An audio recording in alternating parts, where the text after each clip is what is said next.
বন্দে মাতরম, বন্দে মাতরম। পর্ষদের দুর্নীতি ঘোটালা হচ্ছে কেন? শিক্ষামন্ত্রী জবাব চাই, জবাব দাও। পর্ষদের দুর্নীতি ঘোটালা হচ্ছে কেন? শিক্ষামন্ত্রী হাই হাই, শিক্ষামন্ত্রী সেম সেম, শিক্ষামন্ত্রী সেম সেম, শিক্ষামন্ত্রী লজ্জা, শিক্ষামন্ত্রী লজ্জা, হাই হাই। ছাত্রদের উপর পুলিশ প্রশাসন দাদাগিরি করা হলো কেন? জবাব চাই, জবাব দাও।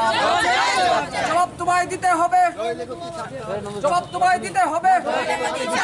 বন্দে মাতরম, প্রদেশনে চুয়াইশ লক্ষ, বন্দে মাতরম।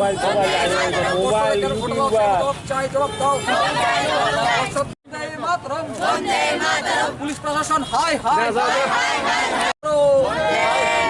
বন্দে মাতরম।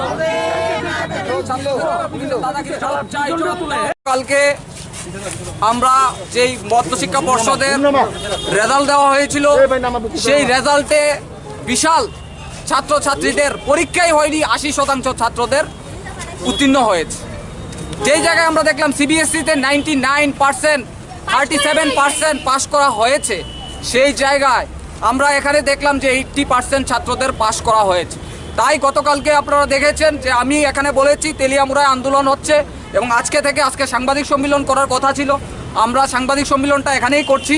এই দিক দিয়ে বৃষ্টি হচ্ছে, আপনারা জানেন এই বৃষ্টির মধ্যে ছাত্রদের সাথে আমরা আন্দোলন করছি এবং আজকে থেকে আন্দোলন শুরু হয়ে গেছে রাজ্যে।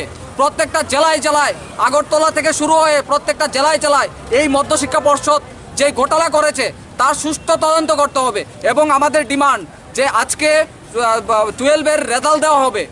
গতকালকে রেজাল্ট দেওয়ার কথা ছিল 31শে জুলাইয়ের মধ্যে, সকল এই সুপ্রিম কোর্ট বলেছে 31শে জুলাইয়ের মধ্যে রেজাল্ট দেওয়ার কথা, কিন্তু টোটালি ব্যর্থ এই রাজ্যের শিক্ষামন্ত্রী এবং মধ্যশিক্ষা পর্ষদ। তাই আজকে থেকে আমাদের আন্দোলন শুরু হয়ে গেছে। আমরা আজকে থেকে এখান থেকে আমাদের ডিক্লেয়ার হয়েছে আমরা আগামীকাল সারা রাজ্যে আজকে থেকে আন্দোলন সারা রাজ্যের মধ্যে আমরা করতে যাচ্ছি। এই হলো আমাদের বক্তব্য। ধন্যবাদ।